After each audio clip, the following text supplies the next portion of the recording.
Bonjour, je suis Grégory Barbier et voici les grands crimes de l'Est. Des vols, des agressions et puis des meurtres. Dominique Gutknecht va accumuler les crimes et une fois arrêté, il va multiplier les évasions.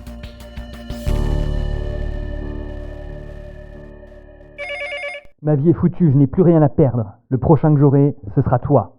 J'en ai déjà tué 3, je ne suis plus à 1 près.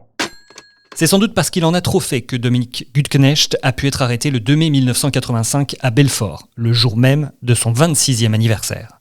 Depuis plusieurs jours, en effet, l'ancien para ne cessait de menacer par téléphone plusieurs témoins de sa cavale tragique. Et la peur a poussé certains à le dénoncer. De toute façon, le jeune homme savait bien qu'il finirait par tomber dans les filets de la police. Mais avant de nous intéresser à l'affaire, remontons quelques années en arrière. Dominique est né à Héricourt, en Haute-Saône, de père inconnu. Il a été élevé durant un certain temps par sa grand-mère, et puis il a été récupéré par sa mère et un beau-père avec lequel il ne s'entendait pas. À sa demande, il sera ensuite placé dans divers centres d'éducation au sortir de l'école. Il expliquera plus tard. « Quand j'étais adolescent, j'étais frêle, on me tapait dessus. Je ne réagissais pas car j'étais lâche. J'en avais assez de toutes ces attaques, de toutes ces humiliations. J'aurais voulu répondre, riposter, mais j'en avais pas le courage. Le physique n'avait rien à voir avec cette faiblesse. J'étais paralysé par la peur. Aujourd'hui, c'est différent. » Seconde étape importante dans sa vie, son engagement à l'âge de 17 ans dans l'armée et ses opérations au Gabon, puis au Liban, comme parachutiste du 3e régiment d'infanterie de marine.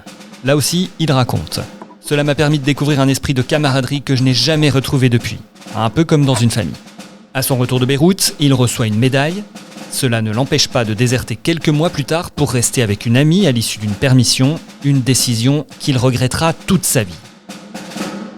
Son casier judiciaire raconte la suite. Le 5 février 1980, il est condamné par le tribunal de grande instance de Belfort à 2 ans de prison pour vol. Le 15 janvier 1982, il écope de 3 mois pour avoir poignardé un routier hollandais. Le 23 juillet 1982, il prend 4 mois pour vol et recel.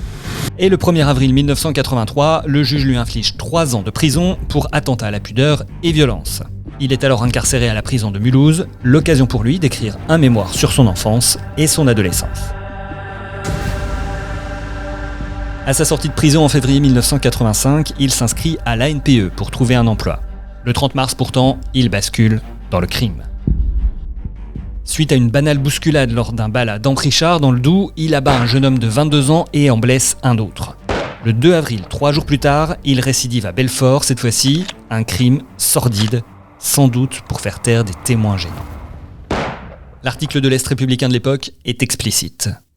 Il existe peu de mots pour qualifier l'odieuse indifférence qui a laissé 2 enfants, Michael 4 ans et Sonia 2 ans et demi, toute une nuit, en présence des corps baignant dans le sang de leur père et de sa compagne Catherine 24 ans. 2 enfants terrorisés qui ont dû assister au double assassinat et qui de longues heures durant ont crié leur peur à la fenêtre du petit appartement. Le journal raconte que c'est leur mère venue les récupérer qui les aperçoit le lendemain à la fenêtre de l'appartement situé au 2e étage. Tous 2 sont terrorisés et crient entre 2 sanglots « Papa est mort !» Personne dans l'immeuble n'est intervenu, pas plus le matin que la veille lorsqu'on retentit les coups de feu, s'indigne le journaliste. Les pompiers, alertés, défoncent la porte.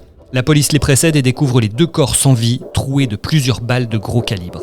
Ils ont été exécutés à bout portant.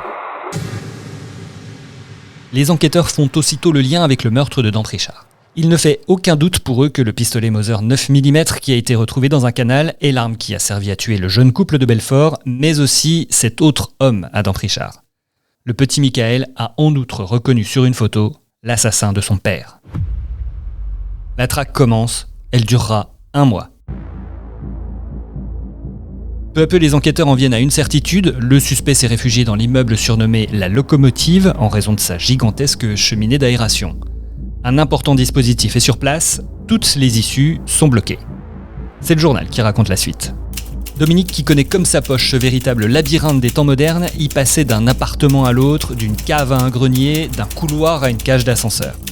Fuyant à chaque fois les perquisitions, les visites à domicile et les descentes de police entreprises intensément depuis quelques jours.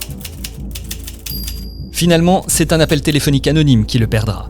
L'ancien para est repéré. Le 3 mai 1985, un peu plus d'1 mois après les meurtres, un guet-apens est monté. Dominique Gutknecht parviendra pourtant à fuir par les toits après avoir fracturé la serrure du vasistas. Malheureusement pour lui, 2 gardiens de la paix se trouvaient juste en dessous. Mis en joue, l'homme n'a pas le temps de faire usage de son pistolet, il est aussitôt appréhendé. Mais l'histoire ne s'arrête pas là. Le 16 mai 1986, alors qu'il est au tribunal de grande instance de Belfort, dans l'antichambre du cabinet du juge d'instruction pour y être confronté à des témoins, il prend ses jambes à son cou, menottes au poignet. Poursuivi par les gendarmes et les policiers, il se jette dans la rivière la Savoureuse par défi, et il est finalement rattrapé. Nous sommes fin juin 1987, 2 ans après les meurtres. L'accusé est condamné à la prison à perpétuité avec 18 ans incompressibles par la cour d'assises de la Haute-Saône. Il est envoyé à la maison d'arrêt de Besançon, mais il n'y restera pas longtemps, comme il l'avait dit. Le 29 août 1987, il s'évade en compagnie d'un autre détenu, également condamné à perpétuité. Et il faut que je vous raconte cette évasion spectaculaire.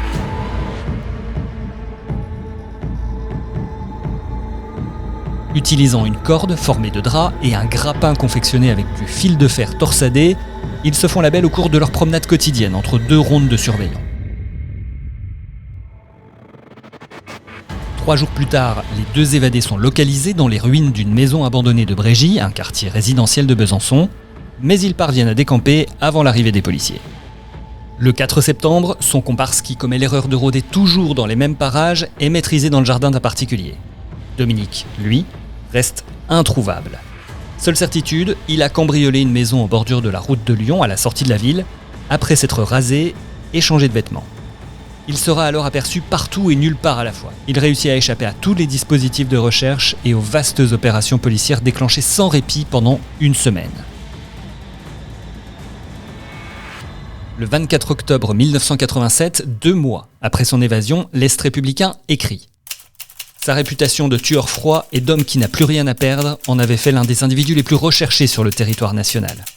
Toutefois, traqué et solitaire, pressé par le besoin de se procurer de l'argent, il était inévitable que Dominique Gutknecht commette un faux pas.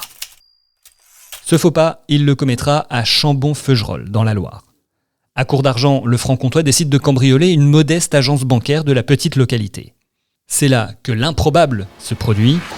Un caissier résiste et parvient à faire tomber le pistolet du malfaiteur. Une bousculade suit, au cours de laquelle Dominique, plaqué à terre, parvient à s'emparer de sa seconde arme, un fusil à canon et crosse scié. Il fait feu. Il blesse 2 employés, mais il est déjà trop tard pour lui. Jugés le 2 mars 1988 pour cette évasion, les 2 criminels écopent de 3 ans ferme, auxquels s'ajoute 1 an pour vol avec effraction. Lors du procès, Dominique Gutknecht lance au président du tribunal « C'est humain de vouloir s'évader, n'importe quel animal sort de sa cage quand la porte est ouverte. » Tellement humain qu'il tentera à nouveau de partir, alors qu'il est incarcéré à la prison de Saint-Étienne. Le 12 mars 1990, après avoir franchi le mur de 6 mètres de haut, il réussit à voler un cyclomoteur, mais il sera vite arrêté. 10 jours plus tard, les jurés de la cour d'assises de Saint-Étienne le condamnent à 20 ans de réclusion criminelle, une peine qui finalement a peu d'importance car le coupable est déjà condamné à perpétuité. L'Est républicain parle de la joie de Dominique Gutknecht. Pour lui, cette décision signifie en fait que son dernier crime resterait à jamais impuni. Comme si la cour l'avait purement et simplement acquitté, ou pire, comme si ces 12 longues et inutiles heures d'audience n'avaient pas eu lieu. Triple meurtre, vol et évasion dans le territoire de Belfort, c'était un texte de Jérôme Estrada, et la prochaine fois, une affaire qui a marqué la justice avec ses nombreuses erreurs et toutes ses spécificités. Nous aborderons l'affaire Patrick Dils. Si vous aimez les grands crimes de l'Est, je vous conseille aussi notre autre podcast, Les grandes histoires de l'Est, les batailles les plus importantes qui ont marqué nos régions. C'est sur toutes les plateformes audio et les plateformes de podcast, tout comme les grands crimes de l'Est. À dans 2 semaines.